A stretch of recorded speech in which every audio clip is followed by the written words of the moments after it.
इतना देर से फोन वेटिंग बा और कहाँ बिजी बानी इतना?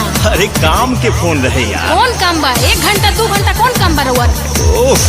सच कहला पति का बुझाता। अरे तक का करी रे? हां तो फोन उठाल गई ना हमार। बतियाई ना। हां तो जाओ ओकरे से बतियावा।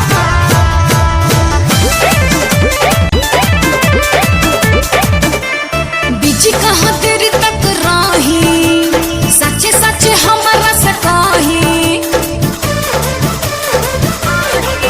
ए बिजी कहाँ तेरी तक राही, आ सच्चे सच्चे हमारा से कही। छोही तोर तोहर जानतानी, सच बताई। एगो तू ही बड़ू रानी, हम दिल से कहतानी। गलत फहमी बातो है कि दुगो रखले बनी। मान जाना झूठो के लू कला खइले बड़े रो देखे बुझत का। फोन गाड़ी चलावत तनी ऐसे कैसे रो रखते देखत तनी? लड़ा दी फोन उठाओ के खाली कौन इतना का खिसिया तनी? कबो बीच या कबो बंद बताओ ता काहे? अरे बैटरी डिस्चार्ज हो गई रहे। अच्छा हमरा पे डिस्चार्ज। हम पे यकीन कर